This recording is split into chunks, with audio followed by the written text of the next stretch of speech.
Hello दोस्तों, तो आज के इस वीडियो में मैं आपके लिए एक न्यू अमेजिंग सी सीरीज को एक्सप्लेन कर रहा हूं और ये एनिमे सीरीज सोलैंड एनिमे सीरीज से मिलती जुलती है, इसलिए मैं उम्मीद करता हूं कि आप सभी दोस्तों को ये सीरीज काफी पसंद आने वाली है। तो अगर आप सभी दोस्तों ने अभी तक मेरे चैनल को सब्सक्राइब नहीं किया तो जल्दी जल्दी से इस चैनल को सब्सक्राइब कर दें, क्योंकि मैं इस चैनल पर इसी तरह की अमेजिंग सीरीज लाता रहता हूँ। तो चलिए बिना किसी स्पॉइलर दिए इस कहानी के एक्सप्लेनेशन की तरफ बढ़ते हैं। तो सीरीज की शुरुआत में हमें डायली टेम्पल को दिखाया जाता है, जहाँ के सारे सोल्जर्स ट्रेनिंग कर रहे थे। अचानक से वहां पर उन्हें किसी की प्रेजेंस महसूस होती है, इसलिए सारे के सारे सोल्जर्स अलर्ट हो जाते हैं। अचानक से उनके सामने एक अनजान वॉरियर खड़ा हो जाता है, जिसको देखते ही सारी की सारी जमीन ने शेक करना शुरू कर दिया। इस वॉरियर का नाम युआंग जी है, जिसके आते ही वो अपनी स्पीड ऑफ लाइट से एक एक करते हुए सारे के सारे सोल्जर्स को पटकते हुए आगे जा रहा था और उसके रास्ते में आने वाले सारे सोल्जर्स को खत्म कर देता है। हजारों की तादाद में मौजूद सारे के सारे सोल्जर्स इस वॉरियर के सामने कुछ भी नहीं थे, क्योंकि उसके पास एक स्पीड ऑफ लाइट जैसी पावर थी, जिसका यूज करके वो स्पीड लाइट से सबको खत्म कर देता है। अचानक से बाकी सभी के सभी सोल्जर्स के देखते ही उस जगह के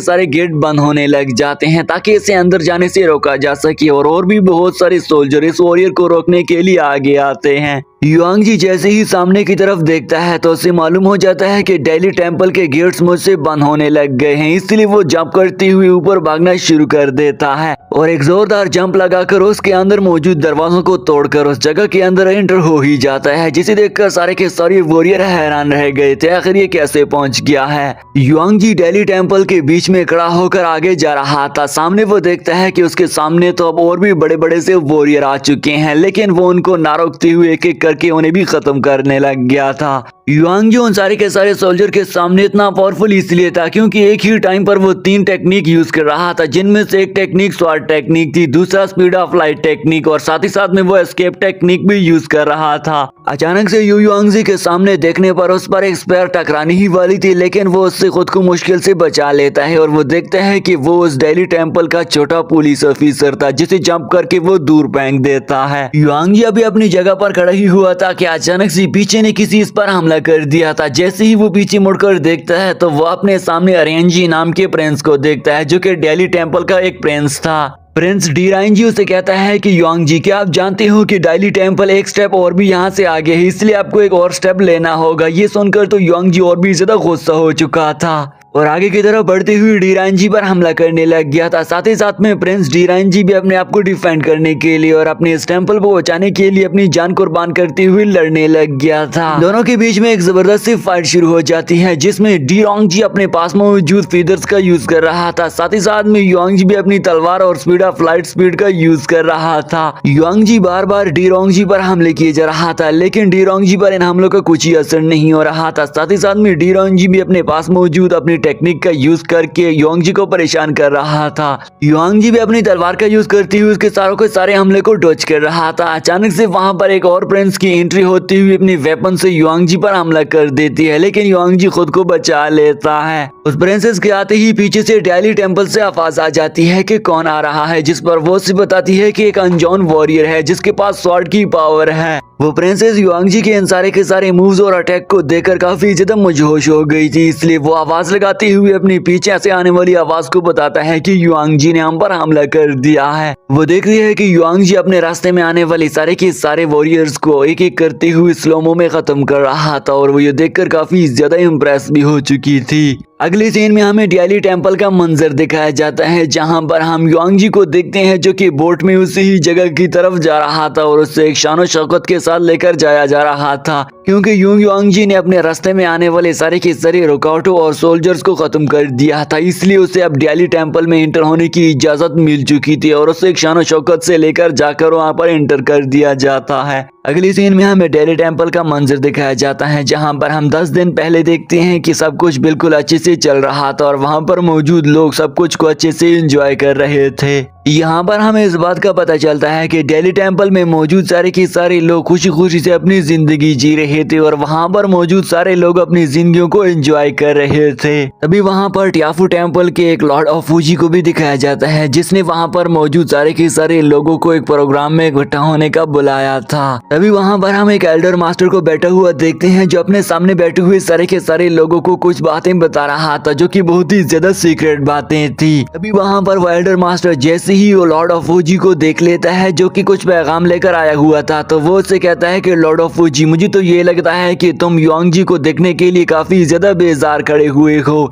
लॉर्ड ऑफ फूजी जैसे ही उसकी बात को सुन लेता है तो वो उस एल्डर मास्टर के पास आकर उसे बताता है कि क्या तुम जानते हो कि वॉरियर युआंग जी एक बहुत बड़ा वॉरियर है और वो सबसे एक अलग वॉरियर है। साथ में वो बता रहा था कि एक दिन आएगा कि युआंग जी वॉरियर सारी की सारी दुनिया पर राज करेगा और तुम देख लेना, इसलिए मैं उससे ज्यादा मुतासिर हुआ हूँ। इनकी बातें वहाँ पर खड़ा हुआ एक मोटा आदमी भी सुन रहा था जो कि उन सभी से कहता है कि हाँ, मैं भी वॉरियर युआंग जी से काफी ज्यादा मुतासिर हुआ हूँ, क्योंकि आप सभी लोगों ने पहले यहाँ पर मौजूद बड़े से बड़े गेट पर कोई निशान नहीं देखा होगा, लेकिन आज मैंने देखा है कि यू युआंग जी वॉरियर ने उसमें से एक बहुत बड़ा छेद करके हुए उसमें सुराख कर दिया था। यानी कि इसका मतलब तो यही साबित हो जाता है कि युआंग जी वॉरियर एक काफी पावरफुल वॉरियर है। इस मोटे आदमी का नाम जोरोंग था और इस जोरोंग की बातें को सुनती हुई नीचे बैठा हुआ एल्डर मास्टर कहता है कि ठीक है, हम इसकी बात से यकीन करते हैं क्योंकि ये हर वक्त ही तकब्बुर किया करता है और उसने सच ही बोला होगा। एल्डर मास्टर की ये बातें सुनते हुए लॉर्ड ऑफ फूजी को कुछ अच्छा नहीं लग रहा था और अचानक से हम देखते हैं कि दूर से आवाजें आने लग जाती हैं कि युआंग जी आ चुके हैं। युआंग जी के बारे में सुनकर तो सभी के सभी लोग उठ खड़ा होने लग जाते हैं और हमें आगे के मंजर में दिखाया जाता है कि युआंग जी तो उस जगह पर एक शिप में आकर आ रहे थे। उस शिप में बैठे बैठाए जैसे ही वो उस जगह तक पहुंचा जाता है तो वहां पर मौजूद सारे के सारे लोग उसे देखकर झूम खड़े हो जाते हैं कि ये एक हमारा वॉरियर आ गया है। युआंग जी के आते ही वो सारे के सारे लोग खुश हो ही रहे थे, लेकिन एल्डर मास्टर सामने आकर युआंग जी से कहता है कि युआंग जी, क्या आप जानते हो कि आपने मुझसे एक मुआहदा किया था और वो मुआहदा ये था कि अगर आपको 3 चालों में किसी ने शिकस्त दे दिया तो आप मुझे वो पोएम देंगे जिसका आपसे मुझे वादा किया था। ये जानकर तो युआंग जी काफी खुश हो जाता है कि मेरा वादा मुझे अभी भी याद है। युआंग जी आगे बढ़ती हुई एक टहनी को तोड़कर उनसे कहता है कि चलो आ जाओ, मैं तुमसे लड़ने के लिए तैयार हूँ। ये सुनकर तो वो सभी चौंक खड़े ही रह गए थे कि अचानक से वो दोनों वॉरियर आगे बढ़ती हुई उस पर हमला करने लग जाते हैं।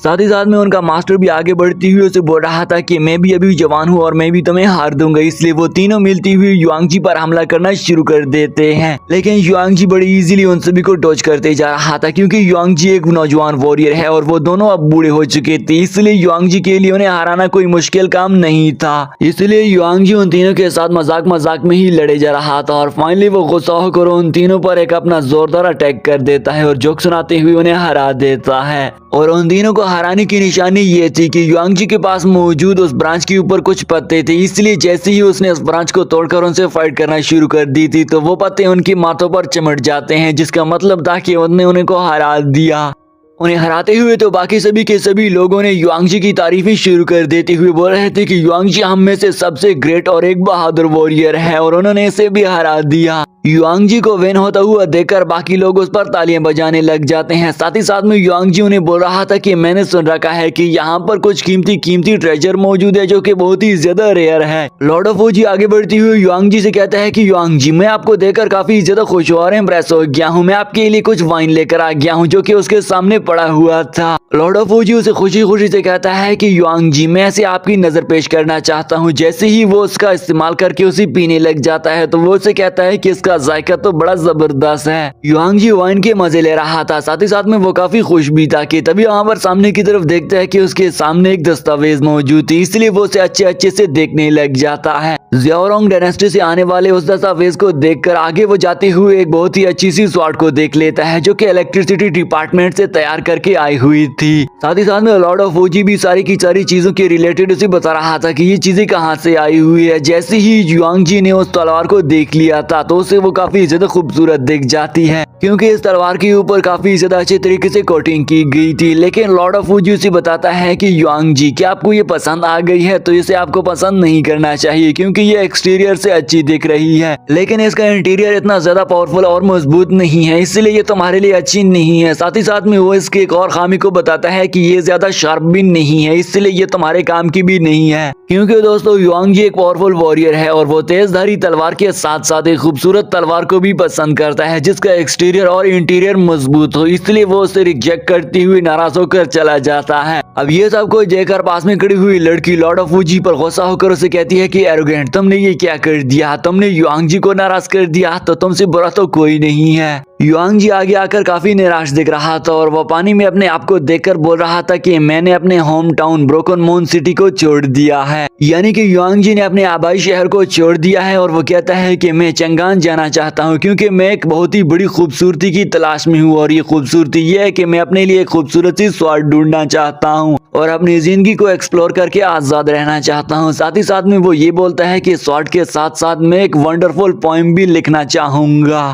साथ ही साथ में युआंग जी ये भी बोल रहा था कि कई हजार सालों से कोई अच्छा सा स्वॉर्डमैन पावरफुल शख्स नहीं आया हुआ है, इसलिए मैं खुद को एक पावरफुल स्वॉर्डमैन शख्स बनाना चाहता हूँ। साथ ही साथ में बहुत सारे पोएटर्स भी खत्म हो चुके हैं, इसलिए मैं पोएट्री भी राइट करना चाहूंगा। यहाँ से दोस्तों इस बात का पता चलता है कि युआंग जी एक पोएट्री के साथ साथ स्वॉर्डमैन बनने की पावर और ख्वाहिश रखता है। तो इसी के साथ ही दोस्तों आज के एपिसोड यहीं पर एंड हो जाता है। आई होप आप सभी दोस्तों को ये न्यू सीरीज काफी ज्यादा पसंद आई होगी और इसके नेक्स्ट एपिसोड भी मैं कुछ ही देर तक अपलोड कर दूंगा। तब तक आप सभी दोस्तों इस वीडियो को लाइक जरूर कर देना और हाँ दोस्तों इस सीरीज के रिलेटेड एक अच्छा सा कमेंट भी जरूर कर देना ताकि मैं जान सकूं कि आखिरकार आप सभी दोस्त इस सीरीज में कितने ज्यादा इंटरेस्टेड हैं। तो इसी हिसाब से मैं आपको इस अच्छी सीरीज एक्सप्लेन करके लाता रहूंगा।